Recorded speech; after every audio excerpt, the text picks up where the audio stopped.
everyone, welcome back to your channel. అందరూ ఎలా ఉన్నారు? ఇయాల ముచ్చట ఏం రా అంటే నేను పనిలేని పని పెట్టుకుంటున్నా. అదేం రా అంటే బెల్లం సున్నుండనే ఎందుకంటే చెప్తా. మర్చిపోయినా, గుర్తొచ్చింది.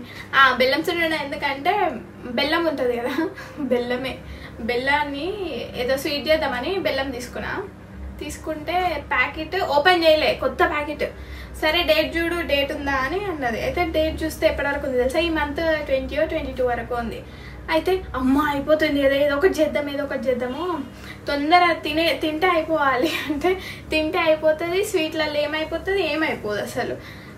నాకు మస్తు ఇష్టం సున్నుండ అంటే, మస్తు ఇష్టం. అయితే సున్నుండ చేస్తాను, మినపప్పు కూడా ఉంది, ఇంకా ఇవి రెండు ఉన్నాయి కదా, ఇంకా సున్నుండ చేస్తాను అనేసరికి సరే అని ఇక ప్రాసెస్ అయితే స్టార్ట్ చేస్తున్నాం. ఇప్పుడు నాకు పనే చేత కాదురా అంటే ఈ సున్నుండలు నాతోనే చేపిస్తుందంట. నేను ఒప్పుకోనుగా, చూద్దాం ఎవరు చేస్తారో.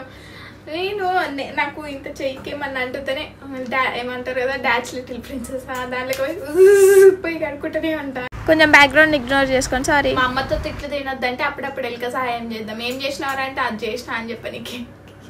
ముందుగా అయితే మనం ఒక పాత్ర పెట్టుకుందాం, తర్వాత మినపగుండ్లు వేయించుకుందాం. గ్లాస్తో పోసి గంటతో వేయించేదే కదా, సో గీ మాత్రం చేయకుంటే ఇట్లా ఇక చేసేద్దాం మెల్లగా. నేను మా మమ్మీ ఇద్దరం కిచెన్లో ఉంటే మా మమ్మీకి ఎట్టు తోయేది, ఇక నన్ను షట్టర్లో బియ్యం పట్టుకురాపో అని గ్లాస్ ఇచ్చి పంపించిందా. ఆ షట్టర్ డోర్ తీసేటప్పుడు కూడా దూరం నుంచి తొప్పుతా, బల్లులు గిట్లా ఉంటాయేమో అని. అందులో ఎవరు ఉంటారు కాబట్టి ఇంకా ఏముంటుందో తెలియదు. ఇక మళ్ళీ ఒక్కోసారి ఏమో లైట్ వేయకుండానే ఉరుకుతాయి, ఏమైనా ఉండదు అని. ఇంకా ఈ బల్లుల పంచాయతీకి ఎంత మాట్లాడినా సరిపోదు కానీ ఇక బియ్యం పట్టుకోపోయి మా అమ్మకి అయితే ఇచ్చిన. గిన్నెగనం తెచ్చినా ఏం రా అని తీసిచ్చిందా. మళ్ళీ అవతల పోయి మిగిలిన బియ్యం సంచులు వేసి వచ్చే గ్యాప్లో బియ్యం పోసేసింది. ఇందులో అదే మినపగుండ్లతో పాటు బియ్యం కూడా పోసేసి కలుపుతుంది. ఇంకా అప్పటికే అవి ఎర్రగా అయిపోయింది. ఇంకా నేను వచ్చేదో నామకే వాసికి వెళ్ళుకుతున్నా.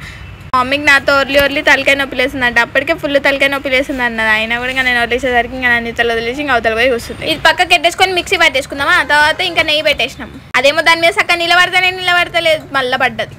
ఇంకా ఇట్లా కాదని దాని కింద అయితే పట్టుకర పెట్టేసినాం. ఇంకా అప్పుడు నిలబడ్డది నిమ్మలంగా. ఇగ్గో గిదే చూడండి, గీ బెల్లం ప్యాకెట్ వల్ల ఇదంతా చేయాల్సి వస్తుందా.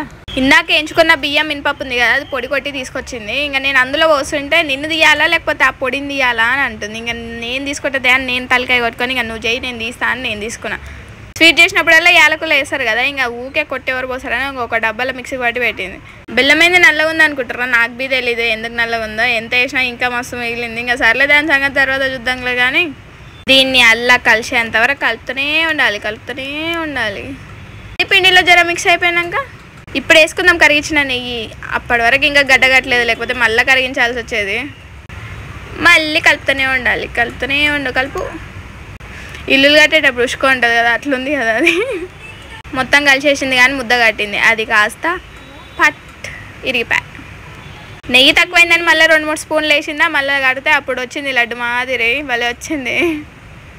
మనం ఇందులో వేసే బెల్లం నల్లగా ఉంది కాబట్టి ఇంకా లడ్డూలు కూడా నల్లగానే వస్తున్నాయి. ఏం కదా అడ్జస్ట్ అవుదాం. కలర్దే ముందులే కానీ టేస్ట్ మంచిగా ఉంటే చాలుగా మనకి. బెల్లం అంత టేస్ట్ ఉండాలి కానీ చక్కెర మస్తుంటాయి. చూస్తుంటేనే నోరు ఊడుతుంది. ఇంకా ఆగలేక ఒక లడ్డు తీసుకొని తిన్నానా. ఇంకా స్వీట్ ఎక్కువ కాలే తక్కువ కాలే, భలే ఉంది.